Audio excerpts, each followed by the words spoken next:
Buenos días, mis hermanos, les saludo en el amor del Señor. Vamos a dar comienzo a nuestra escuela dominical en el nombre de nuestro Señor Jesucristo, glorificando al Señor. Gloria a Dios, gloria a Dios, gloria a Dios para siempre. Vamos a pasar a orar, hermanos, para que el Señor nos dirija en esta escuela dominical.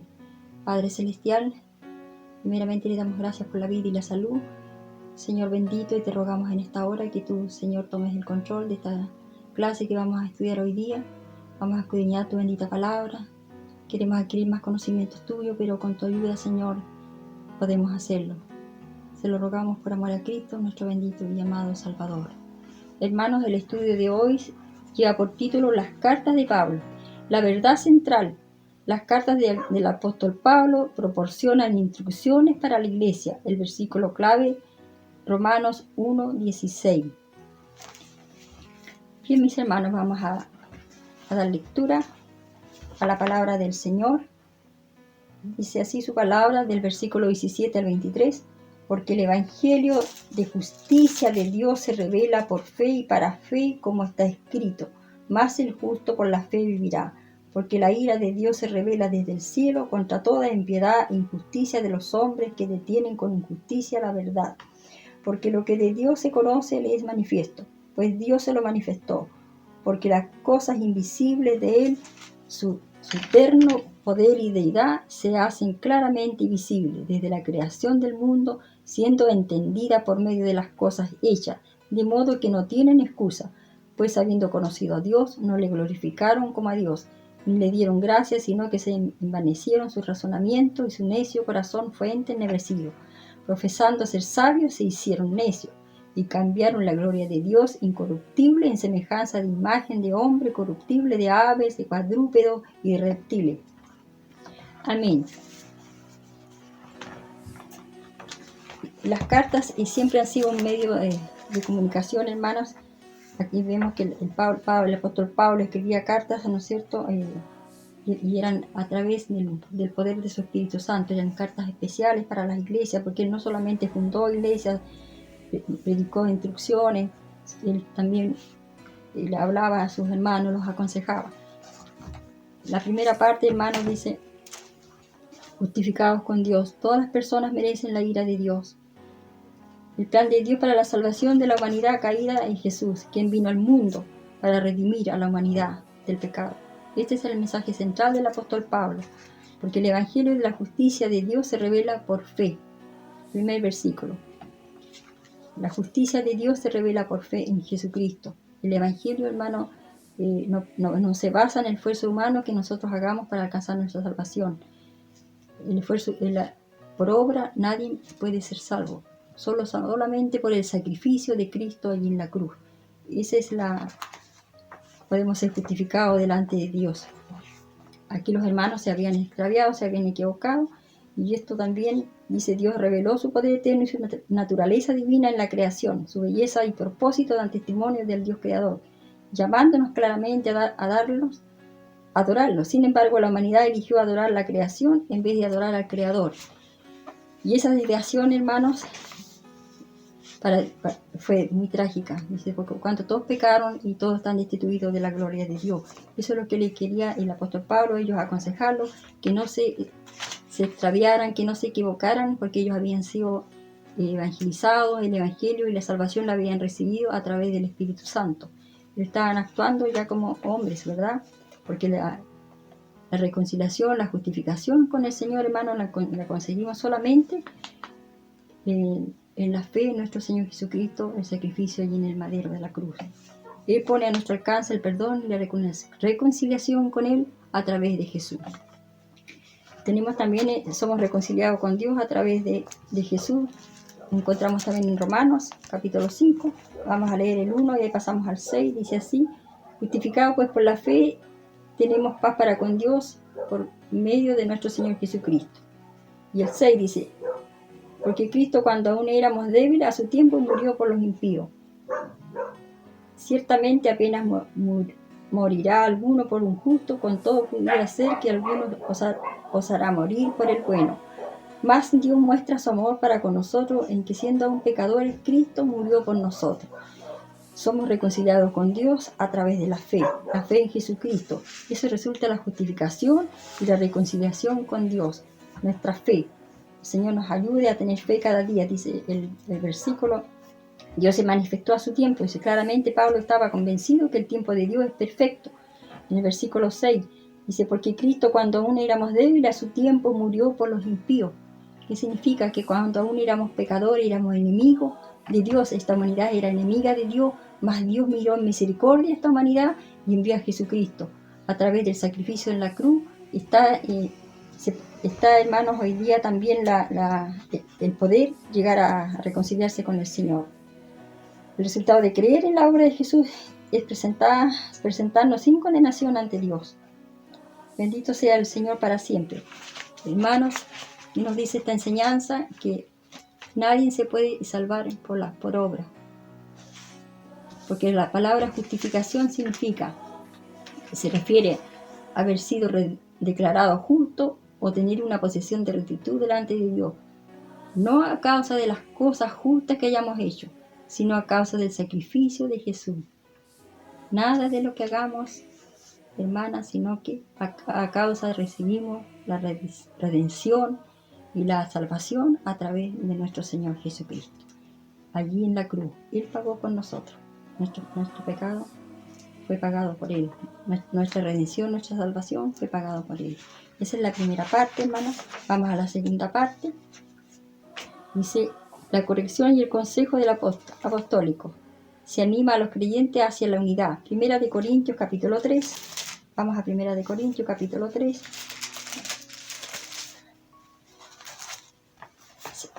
El apóstol Pablo les habla, hermanos, les escribió por lo menos unas 2 cartas a los hermanos de Corintios, ¿no es cierto?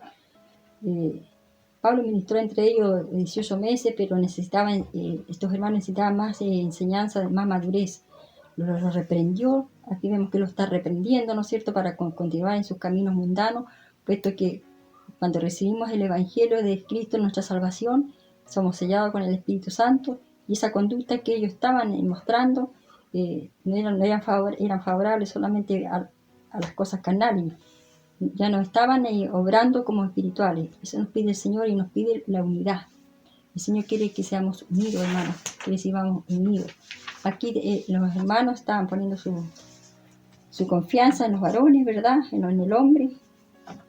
Pero el apóstol lo estaba corrigiendo, ¿cierto? Porque a veces es normal que nos inclinemos, hermanos, nos identifiquemos con algunos líderes de nuestra iglesia, ¿no es cierto? A veces los maestros pueden ser de bendición para nosotros, ¿no es cierto? Pero la persona que lleva a los demás a Cristo, hermanas, se le ha sido encomendada y solo tiene que cumplir con lo que el Señor le ha encomendado en sus manos. Todos servimos a Cristo, todos. Y Él debe ser el centro, hermanos, de nuestra alabanza, de nuestro compromiso, cada día. Que el Señor nos ayude a estar unidos, a servir unidos en nuestras iglesias, para la honra y la gloria de Dios. Alabado sea el nombre del Señor. Eso quería el apóstol Pablo. También en Gálatas somos salvos por la fe, no por obra. También aquí el apóstol Pablo le escribió a los Gálatas, hermanas. Gálatas, capítulo 3. Gálatas capítulo 13, del 1 al 14. Dice, oh Gálatas insensatos, ¿quién os fascinó para no obedecer a la verdad? A vosotros, ante cuyos ojos Jesucristo fue ya presentado claramente entre vosotros como crucificado. Y solo quiero saber de vosotros, ¿recibisteis el Espíritu por las obras de la ley o por el oír con fe? ¿Tan necios sois? Habiendo comenzado por el Espíritu, ¿ahora vais a acabar por la carne? ¿Tantas cosas habéis padecido en vano? Si es que realmente fue en vano, aquel pues que os suministra el Espíritu y hace maravilla entre vosotros, ¿lo hace por las obras de la ley o por el oír con fe? Así Abraham creyó a Dios y le fue contado por justicia. Sabed, por tanto, que los que son de fe, estos son hijos de Abraham. Y las Escrituras, previendo que Dios había de justificar por la fe a los gentiles, dio de antemano la buena nueva a Abraham, diciendo, en ti serán benditas todas las naciones, de modo que los de la fe son bendecidos con el creyente Abraham, porque todos los que dependen de las obras de la ley están bajo la maldición, pues escrito está, maldito todo aquel que no permaneciere en todas las cosas escritas en el libro de la ley por hacerla. Y por la ley ninguno se justifica para con Dios. Es evidente porque el justo por la fe vivirá. Pablo atendió este problema específico en las iglesias de Galacia, hermanos. Los creyentes se habían desviado del fundamento de la fe y de la obra de Jesús. Los falsos maestros habían convencido a los cristianos a seguir la ley de la circuncisión. Y esto significaba retornar nuevamente al judaísmo. Pablo condenó esto como un evangelio diferente al que habíamos recibido. Que el Señor nos ayude, hermanos. Aquí haber desviado el fundamento. Pablo no se dirigió a ellos, hermanos, como hermanos, sino que los trató como insensatos. ¿Por qué? Porque ellos conocían la verdad, conocían el camino y habían tomado otros caminos. Qué peligroso es tomar otros caminos, hermanos. El Señor nos ayude a tomar siempre el camino correcto, lo que hemos recibido por gracia de Dios, ¿cierto? El poder de su Espíritu Santo siempre nos pueda dirigir a nosotros. Ayúdenos al Señor para poder nosotros andar unidos, en unidad, ¿no es cierto? Siempre para que si andamos en unidad, la gente que nos vea, ¿no es cierto?, le demostremos la paz que hay entre nosotros. El Señor nos bendiga hasta ese momento, ¿no es cierto? Pasamos a la tercera parte, que habla de la importancia de la resurrección. En 1 Corintios 15, del 12 al 22. ¿Qué nos dice el Señor? Ahí dice, versículo 15, del 12 al 22, dice así: pero si se predica de Cristo que resucitó de los muertos, ¿cómo dicen algunos entre vosotros que no hay resurrección de muertos? Porque si no hay resurrección de muertos, tampoco Cristo resucitó. Y si Cristo no resucitó, vana es entonces nuestra predicación, vana es también nuestra fe. Y somos hallados falsos testigos de Dios, porque hemos testificado de Dios que Él resucitó a Cristo, el cual no resucitó, si en verdad los muertos no resucitan. Porque si los muertos no resucitan, tampoco Cristo resucitó. Y si Cristo no resucitó, vuestra fe es vana, aún estáis en vuestros pecados. Entonces también los que durmieron en Cristo perecieron. Si en esta vida solamente esperamos en Cristo, somos los más dignos de conmiseración de todos los hombres. Mas ahora Cristo ha resucitado de los muertos, primicia de los que durmieron es hecho. Porque por cuanto la muerte entró por un hombre, también por un hombre la resurrección de los muertos. Porque así como en Adán todos mueren, también en Cristo todos serán vivificados. El Señor añada bendición a través de su palabra a nuestras vidas, a nuestros corazones, hermanas. Algunos en las iglesias de Corintio habían llegado a creer que el ser humano no resucitaría. Tenían una creencia arraigada en la filosofía griega, hermanos, que dice que el papel de la razón y la lógica, eso es lo que ellos tenían, y se encontraba. Esa era su lógica que tenían ellos sobre la muerte.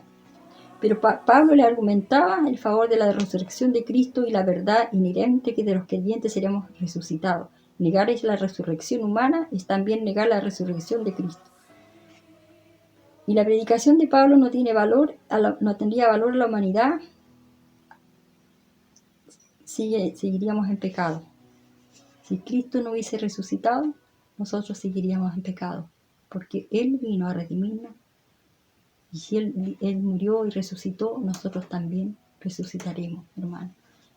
Que ya envió a Jesús para que muera, no solamente para que muera en la cruz por nuestros pecados, sino para que resucitara. Gloria a Dios, porque Él no puede ser hallado en una tumba, ¿verdad? Bendito sea el nombre del Señor. Qué hermosos consejos nos da el Señor a través del apóstol Pablo, hermana. Esta carne mortal no puede dar el reino de Dios, ¿no es cierto? Pero porque los creyentes anticipamos una resurrección. Bendito sea el Señor. Y aquí en el 50 al 54 dice el Señor: pero esto os digo, hermano, que la carne y la sangre no pueden heredar el reino de Dios, ni la corrupción heredará la incorrupción. Y aquí os digo, en el ministerio no todos durmieron, pero todos seremos transformados. Alabado sea el Señor cuando Él venga. Dice que en un abrir y un cerrar de ojos, imagínese lo rápido que va a ser, mi hermana, cuando suene la trompeta, que el Señor nos encuentre, ¿verdad? Preparado para ese encuentro con el Señor, porque la muerte ya ha sido derrotada, y nos iremos con el Señor en el arrebatamiento. Por eso que es importante y pensemos que le impacta la esperanza del arrebatamiento en su vida, ¿verdad? Nos alegramos, ¿no es cierto, hermano? Que el Señor nos ayude porque Él viene a buscar a los que estén haciendo su voluntad. Bendito sea el Señor que nos encuentre haciendo su voluntad, hermano. El Señor nos ayude para poder cada día, ¿no es cierto?, a ser fieles a Él. Hasta ahí, hermano, vamos a pasar al versículo clave de Romanos, porque dice: no me avergüenzo del Evangelio, porque es poder de Dios para salvación a todo aquel que cree, al justo primeramente, y también al griego. Cuando Jesús vino al mundo, hermano, todo cambió. Su gracia nos abrió el camino para que tuviéramos una buena relación con Dios. La gracia y la verdad de Jesucristo liberó al hombre de las garras del enemigo, del pecado. Este es el poder que tiene el Evangelio de Cristo, mi hermano. Aún sigue obrando en el mundo hoy y guiando a la gracia y a la verdad a todos los que en Él quieran servirle o recibirlo como su único Salvador personal. Que el Señor nos ayude, hermanos, a ser fieles al Señor, confiar en Él para nuestra salvación, rendirnos a Él como nuestro Señor, servirle fielmente, compartiendo a aquellos que todavía no conocen al Señor. Que el Señor les bendiga, mi hermano. Vamos a orar, a darle gracias al Señor por este estudio de esta mañana, que sea de bendición para nuestras vidas. Padre nuestro, te damos gracias, Señor, por tu palabra maravillosa, bendito Dios. Ayúdanos a guardarla en nuestras vidas, a ponerla por obra cada día. Bendito Padre Celestial, mientras tú vengas, ayúdanos a prepararnos, Señor, para ese encuentro glorioso que tendremos contigo. Bendito y alabado, esa es nuestra fe, nuestra confianza. Señor, únenos en un solo espíritu cada día. Bendice la iglesia, bendice a nuestros pastores. Ayúdanos, Señor, en la situación que estamos, pero gracias, Señor, porque tú nos permites estos medios para podernos comunicar. Bendito sea y alabado sea tu nombre. Te agradecemos todo esto en este día, Señor. En el nombre de Cristo, nuestro bendito y amado Salvador. Amén.